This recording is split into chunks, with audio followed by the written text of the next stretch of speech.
Hello friends, welcome back to my channel. இந்த வீடியோவில் நம்ம பாதாம் வச்சு ஒரு ஸ்வீட் ரெசிபி தான் பார்க்க போகிறோம். வாங்க வீடியோக்குள்ளே போகலாம். அதுக்கு முன்னாடி நம்ம சேனலை ஃபஸ்ட் டைம் பார்க்குற வியூஸ் ப்ளீஸ் சப்ஸ்கிரைப் பண்ணி வச்சுக்கோங்க. அப்போ தான் நான் போடுற வீடியோஸ் எல்லாமே மிஸ் ஆகாமல் உடனுடனே உங்களுக்கு நோட்டிஃபிகேஷனில் வரும்.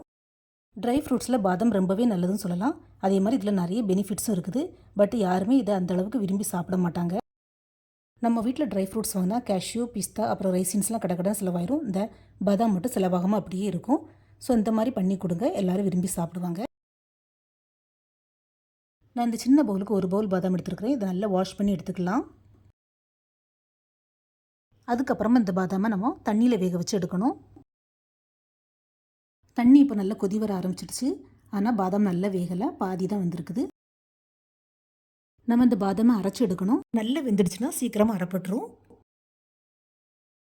இப்போ பாருங்கள், பாதாம் நல்லா வெந்துடுச்சு, தோல் தனியாக கலந்து வருது. இந்த ஸ்டேஜில் நம்ம கேஸ் ஆஃப் பண்ணிவிட்டு இந்த தண்ணி அவ்வளோத்தையும் வடிச்சு எடுத்துக்கலாம். பாதாம் கொஞ்சம் ஆறுனதுக்கப்புறமா அந்த தோல் அவ்வளோத்தையும் நம்ம ரிமூவ் பண்ணி எடுத்துடலாம். இப்போ எல்லா பாதாம் தோலையும் ரிமூவ் பண்ணி எடுத்தாச்சு. இது அப்படியே ஒரு மிக்ஸி ஜார் அல்லது பிளெண்டரில் சேர்த்துக்கலாம். இந்த பாதாம் கூட கொஞ்சமாக ஒரு 1/4 கப்புக்கும் கம்மியாக தண்ணி சேர்த்து இதை நல்லா ஃபைன் பேஸ்ட்டாக அரைச்சி எடுத்துக்கலாம். வேக வச்ச பாதாம்னால சீக்கிரமாக அரைப்பட்டுரும். அதே நேரம் தண்ணியும் ரொம்ப ஏற்காது. அதனால் கொஞ்சமாக தண்ணி ஊற்றி அரைச்சி எடுத்தாலே போதும். அல்வாலாம் எப்படி இருக்குமோ அந்த அளவுக்கு ஃபைன் பேஸ்ட்டாக அரைச்சி எடுத்துக்கலாம். பாருங்கள் ஃப்ரெண்ட்ஸ், சுத்தமாகவே தனித்தனியாகவே இல்லை, நல்ல ஃபைனாக அரைச்சி எடுத்தாச்சு. இப்போ நம்ம அல்வா பண்ண வேண்டியதான்.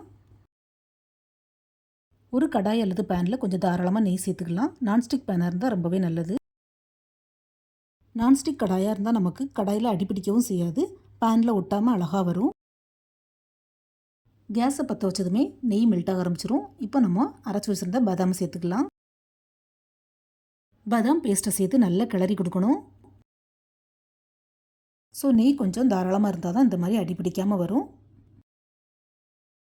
பாதாம் பார்த்திங்கன்னா ரொம்பவே உடம்புக்கு நல்லது. ஆனால் கிட்ஸுக்கும் சரி பெரியவங்களுக்கும் சரி நிறைய பேருக்கு அந்த ஸ்மெல்லே பிடிக்காது.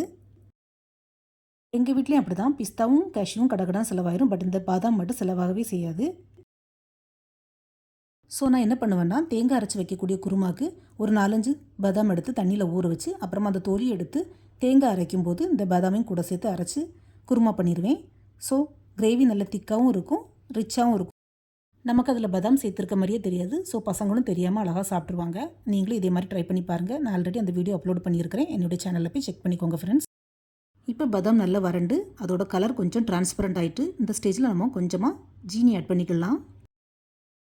சுகர் ரொம்ப சேர்க்க வேண்டாம். நான் ஒரு பவுல் பாதாமுக்கு 1/2 பவுல் ஜீனி தான் எடுத்துருக்கிறேன். ஸோ இந்த மெஷர்மெண்ட்டே கரெக்டாக இருக்கும். ஜீனி ரொம்ப சேர்த்தாச்சுன்னா நமக்கு தித்திக்கிற மாதிரி இருக்கும். சுகர் ஆட் பண்ணதுமே கொஞ்சம் தண்ணி விடுறது மாதிரி இருக்கும். ஸோ அந்த தண்ணி அவ்வளோ வத்துறது வரை நம்ம கொஞ்சம் வரட்டிகிட்டே இருக்கலாம். பாருங்கள், பாதாமோட ஜீனியும் சேர்ந்து நல்லா வறண்டு கலரும் கொஞ்சம் சேஞ்ச் ஆகி வந்துடுச்சு. இந்த ஸ்டேஜில் கூட கொஞ்சமாக நம்ம நெய் ஆட் பண்ணிக்கலாம். நெய் சேர்த்து இன்னும் கொஞ்சம் கிளறி விடணும். இப்போ இதை யாராவது பார்த்தாங்கன்னா ஃபுட் கலர் சேர்க்காத ரவா கேசரி மாதிரி இருக்கும். இப்போ நம்ம ஒரு சின்ன பவுலில் 1 ஸ்பூன் போல் கஸ்டர்ட் பவுடர் ஆட் பண்ணிக்கலாம். இதில் கொஞ்சமாக தண்ணி சேர்த்து கட்டி இல்லாமல் நல்லா கரைச்சி எடுத்துக்கலாம். இந்த கரைச்ச கஸ்டர்ட் மிக்ஸிங்கை நம்ம அப்படியே பாதாம் கூட சேர்த்துக்கலாம். கஸ்டர்ட் மிக்ஸிங்கை சேர்த்த உடனே கொஞ்சம் கட்டி பிடிக்கிற மாதிரி இருக்கும். ஸோ கைவிடாமல் கிளறி விட்டுட்டே இருக்கணும்.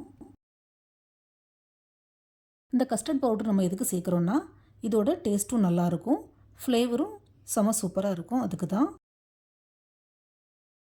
அப்புறமா இது கூடவே ஒரு 1/4 கப்பு போல் பால் சேர்த்து அதையும் நல்லா மிக்ஸ் பண்ணி விடலாம். பால் சேர்த்ததுக்கப்புறமும் இதை மாதிரி கைவிடாமல் கிளறிட்டே இருக்கணும், இல்லைன்னா நமக்கு கட்டி தட்டிடும். பாருங்கள் ஃப்ரெண்ட்ஸ், கட்டி எதுவும் இல்லாமல் சூப்பராக மிக்ஸ் பண்ணியாச்சு. பாதாமும் நல்லா வறண்டு வந்துடுச்சு. இந்த ஸ்டேஜில் கொஞ்சமாக ஏலக்காய் பொடி சேர்த்துக்கலாம். ஏலக்காய் பொடியை சேர்த்து லைட்டாக மிக்ஸ் பண்ணி விட்டுக்கலாம். நாம் பண்ணுறது அல்வானால் எவ்வளவு நெய் சேர்த்தாலும் தகும். ஸோ கடைசியாக இன்னும் கொஞ்சம் நெய் ஆட் பண்ணிக்கலாம். பாருங்கள், அல்வா பேனில் ஒட்டாமல் நல்லா திரண்டு வருது. இப்போ கேஸ் ஆஃப் பண்ணிவிட்டு இதை ஒரு பவுலில் ட்ரான்ஸ்ஃபர் பண்ணிக்கலாம். ஃப்ரெண்ட்ஸ், இந்த பாதாம் அல்வாவை சாப்பிட்டு பார்த்தாலும் கூட யாராலையும் கண்டுபிடிக்கவே முடியாது. நம்ம சொன்னால் மட்டும்தான் தெரியும் இது பாதாமில் பண்ணியிருக்குதுன்னு. ஸோ அந்த அளவுக்கு டிஃப்ரெண்ட்டாக டேஸ்டியாக இருக்கும். நீங்களும் வீட்டில் மறக்காமல் ட்ரை பண்ணி பாருங்கள். பாதாம் வச்சு யாருமே இந்த மாதிரி ட்ரை பண்ணியிருக்கவே மாட்டீங்க. ஸோ பாதாம் இனிமேல் இருக்க இடம் தெரியாமல் வீட்டில் கடகடன்னு காலியாயிரும். பாருங்கள் ஃப்ரெண்ட்ஸ், ஒரு சொட்டு கூட பேனில் ஒட்டவே இல்லை.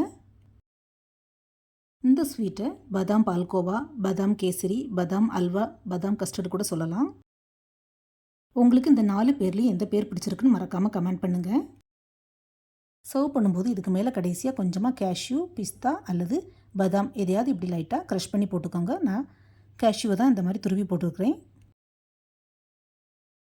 ஃப்ரெண்ட்ஸ், நீங்களும் வீட்டில் ட்ரை பண்ணும்போது ஃபஸ்ட்டு கொஞ்சமாக போட்டு செஞ்சு பாருங்கள். உங்களுக்கு பிடிச்சிருந்து நல்லா வந்ததுன்னா நெக்ஸ்ட் டைம் பண்ணும்போது ஜாஸ்தியாக போட்டு பண்ணிக்கோங்க. இது என்னுடைய ஒரு சின்ன அட்வைஸ் கூட சொல்லலாம். ஸோ மறக்காமல் வீட்டில் ட்ரை பண்ணி பார்த்துட்டு உங்களுக்கு எப்படி வந்ததுன்னு உங்களுடைய ஃபீட்பேக்கை கமெண்ட் பண்ணுங்கள். இந்த வீடியோ பிடிச்சிருந்தா நம்ம channel like, share and subscribe பண்ணுங்கள். தேங்க்ஸ் ஃபார் வாட்சிங். See you soon in the next video. Bye.